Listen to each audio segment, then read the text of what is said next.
Hinubati ng Diyos sa ating mga anak nang buhayin niyang maguli si Jesus.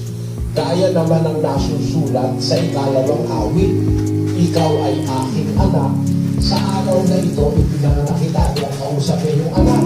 Tapos na karon, tuloy mo kapatid, at tungkol sa muling binuhay niya, upang sino muling binuhay niya si Cristo, tungkol sa muling binuhay niya upang ngayon at kailan may huwag nang magbalik sa kabulukan, no? Para kung namin ko hindi ka muli mamamatay dahil ang binuhay na anak mula sa kasal hanggang sa inasya ng Panginoon.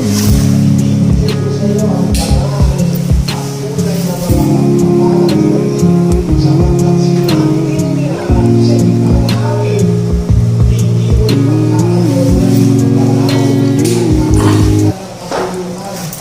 Kaya hindi nabuhok si Cristo. On the third day, ibinawon siyang maguli ng Diyos para patunayan na ang kanyang pangako na buhay na walang hanggan sa mga magulang at sa mga anak ng mga magulang na Israelita magaganap hanggang sa kanilang kaanak-anakan, sa kaapu-apuhan.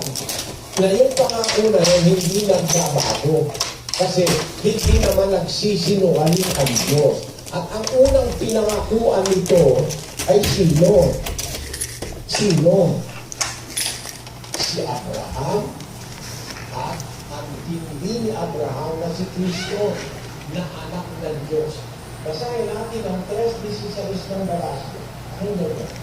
Ngayon, kay Abraham nga sinabi ang mga pangako at sa kanyang binhi, hindi sinasabi ng Diyos at sa mga binhi na gaya baga sa marami, kundi gaya sa iisa lamang at sa iyong binhi na si Kristo. Ngayon, kay Abraham sinabi ang pangako at sa kanyang binhi, hindi sa marami, kundi sa isa lamang.